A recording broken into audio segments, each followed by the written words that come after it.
please spread the word about these meetings to your friends, neighbors, and our other customers. We would like to see some better turnout. This is a great opportunity for us to get input from you, our customers, and explain about where the money that you're paying on your water and sewer bills is going, how it's being used.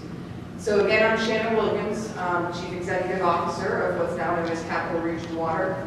We want to keep you all informed as well as listen and learn from you. Tonight's meeting and the next two on August 5th and 14th is just one of the ways we're trying to keep our customers informed.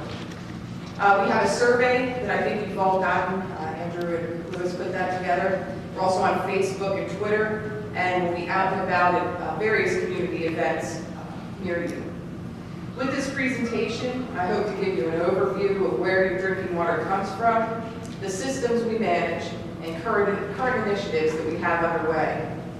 Let me start with who we are. Capital Region Water is made up of over 85 employees. We all work to make sure that our award-winning water is ready to come out of your faucet when you want it, and to collect and treat your wastewater before it enters the Susquehanna River. We operate 24 hours, 7 days a week, 365 days a year to provide these services. We have a volunteer board made up of local citizens who want to make a positive impact on our community.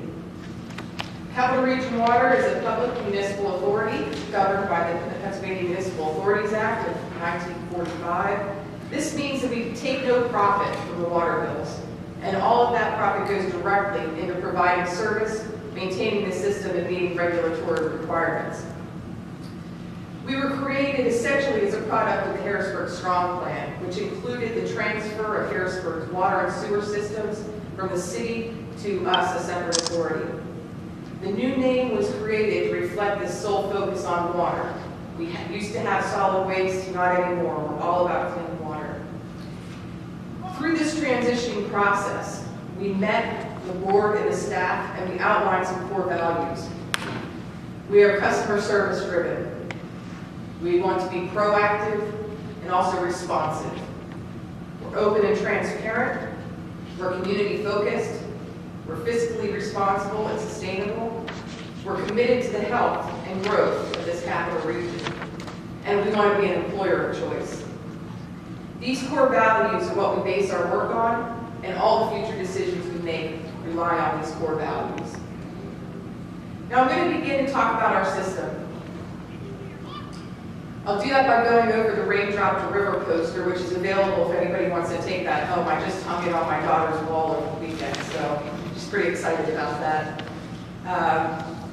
Our motto, you'll see this, is investing in our community from raindrop to river, because it's true.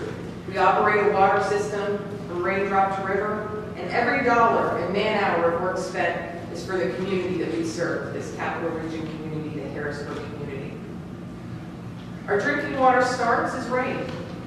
When the rain falls over Clarks Valley, just about 20 miles northeast of here, it's collected in Clarks Creek.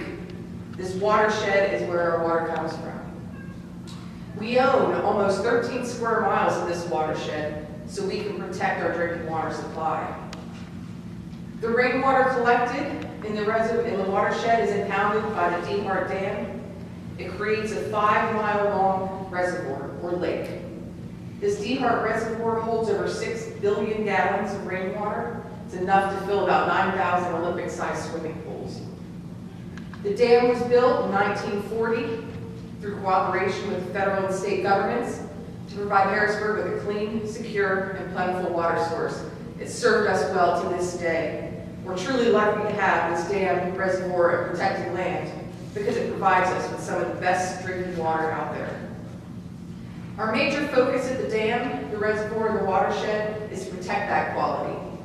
Protect the quality of the water supply. We have staff on patrol up there and staff living on site to ensure the safety of this precious resource. Now, we've got the water 24 miles away. How does it get down here? Well, as an engineer, I love this. It goes the whole way by gravity. Flows by gravity downhill for 24 miles to the Dr. Robert E. Young Water Services Center. The center houses all of our water division employees and equipment. We actually take advantage of that flow of water and the water flowing downhill and the power it creates with a turbine that generates electricity. We use that electricity to help power the plant, so we reduce overall operating expenses. The Water Services Center was built in 1994 and can treat about 20 million gallons of water per day. We only need right now to use about 8 million gallons a day, so we've got sufficient excess capacity in that facility. We hope to use this facility more and more over the coming years to educate our students, children, and community about where our water comes from and how it's treated. Our major focus at this facility is providing the highest level of treatment. And in fact, Capital Region Water, Capital Region Water is proud to have received the Partnership for Safe Water's 10 Years Directors Award, which is an award for being in the program for over 10 years, whereby we go above and beyond the regulatory standards for drinking water quality. And also, I was proud to be up in Boston during the Best of the Best Drinking Water Taste Test this past month, where we were chosen as one of the top 5 best tasting waters in the nation that went through a series of sectional events. So that was pretty amazing to me. Not surprising though. From the treatment plant, the water is pumped to Reservoir Park, very close to where we are now. On that hill, on Reservoir Hill, we can store 49 million gallons of water. That then is gravity fed to all the customers. The water flows through about 200 miles of pipe that connects those service tanks to the service lines in your home. Now, this distribution system is old. You know, we've collected data on this, and we're working to determine where we should be focusing our efforts for future repairs. It's not simply just easy to say we're going to take the oldest pipes and fix them first, because sometimes a lot of the older people in my life are operating a lot better than some of the younger people in my life are. So we can't just do that. We're also working to get better meter data for our billing systems.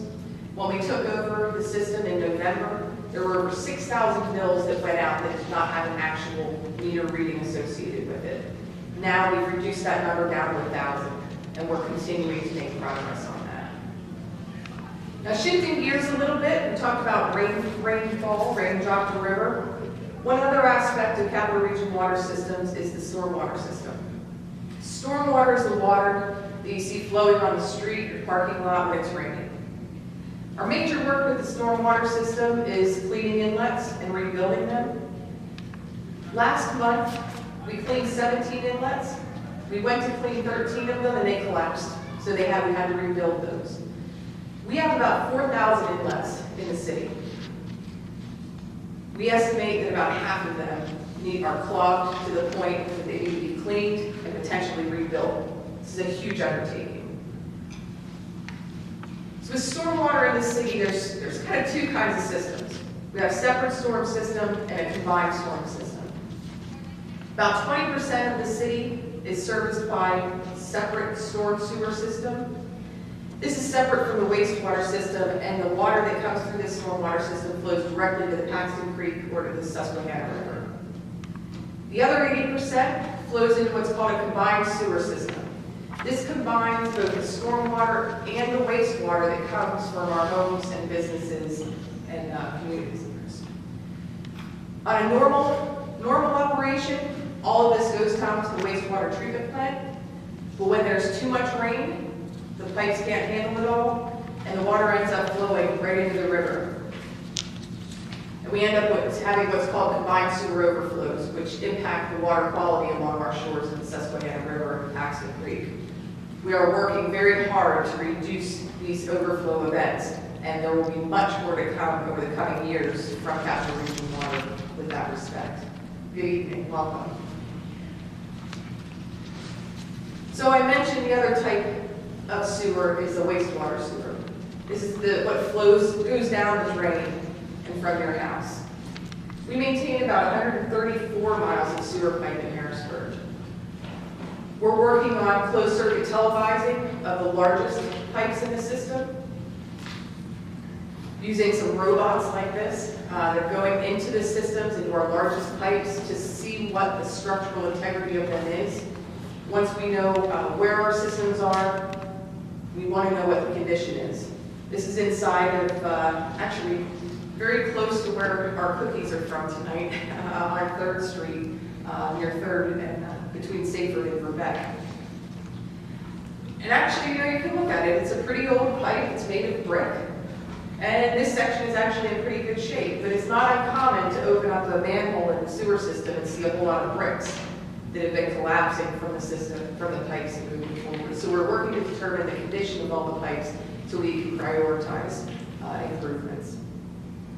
Again, as I mentioned, on normal periods of rainfall and dry weather, all of the wastewater, that being the combined and the separate wastewater, flows to what we call our advanced wastewater treatment facility. We treat about 22 million gallons of wastewater a day. And I notice that's a lot more than the 8 million gallons of drinking water we produce. That's because we serve the communities of not only Harrisburg, but Pembroke, Paxton, Stilton, and parts of Susquehanna, Swatara, and Lower Paxton Townships. We're currently going through a $50 million upgrade to this facility. It's going to handle some of the aged equipment that's in there. It's going to remove ammonia. That's why you get that smell and that chemical from cats. And then to remove nitrogen and phosphorus, which is integral to the cleanup of the Chesapeake Bay and to protect the aquatic life in our rivers and bays. One of the byproducts from wastewater treatment is by taking the solids, which we call, after we've treated it, we call that biosolids. We provide that to farmers. They apply it to their land as a fertilizer and soil amendment. It's a safe and valuable byproduct, and it generates revenue that offsets our operating expenses. The process of making these biosolids, that valuable byproduct, has an added benefit in that we can actually generate electricity through those processes by the capture of methane gas and burning. Again, generating revenue to offset the expenses and keep user rates as low as we possibly can. Now, with the history of who we are, what we do have many future challenges and opportunities as well. We've got a lot of work to do, as I mentioned, with these clogged inlets. We took over 135 miles of sewer pipe, 4,000 stormwater inlets, and 3,000 sewer manholes. We had no employees that came over to the city for that.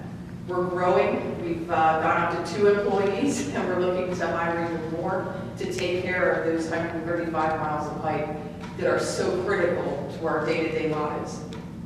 It's going to take a while, though. It's going to take a while, and we want to make sure that we're doing it in a systematic manner that makes sense for this community. So we're going to be out and about in the community trying to determine where our priorities should lie.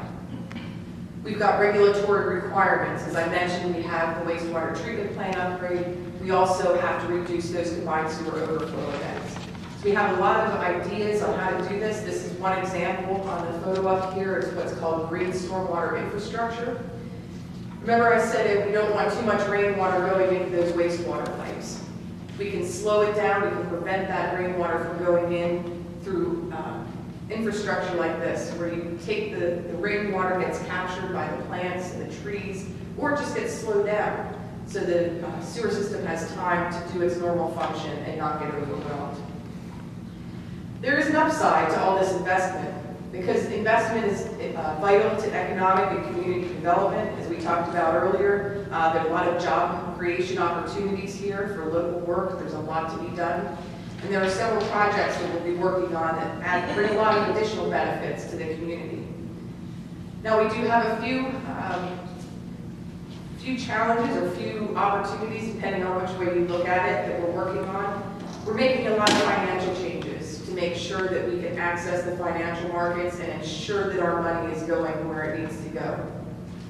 So there have been some billing changes. I don't know if you've noticed, but the new remittance address has changed from the City Government Center to a lockbox, which is a P.O. box in Philadelphia. So what that is that's a third party that accepts all of our mailed-in payments, ensures that they're processed timely, and that the money gets credited to our account. There's no risk of those funds being commingled with the city or any other entity out there, ensuring that we get all of the money, all of the revenue associated with the water use. With that change, we're also going to be, I'm going to say by the end of the year, offering better options for credit card payment and for other opportunities, online bill payment, taking a look at the billing, the bills themselves, and how we can get more information out to our customers in that manner. So all of this can't be done with just us, 85 employees. We all need to work together as a community. We want to hear from you, your neighbors, your friends. We invite you to our public board meetings, which are held every month. You're welcome to attend, more than welcome to attend. We're kind of overwhelmed with consultants right now. It would be great to have some actual customers joining us. We've also initiated a single number, one phone number, one-stop shop for your billing concerns. You want to report a sinkhole, a stormwater inlet, leaking water or leaking fire hydrant, anything. We've got one number, that's 888-510-0606. You can also contact us in a number of ways on our website. We're using Twitter, Facebook, the website, as well as bill stuffers, and going to be working with Channel 20 to try to find ways to get out into the community. Again, one of the goals of this meeting tonight is to hear your input. If you can please fill out a survey before you leave, because that's trying to find ways that we can communicate best with you and you with us. So we look forward to working with you, providing the best service and investing in our community from raindrop to river. So with that, that concludes my formal presentation. I answered some questions beforehand, but if there are any more, I'd be more than happy to answer questions.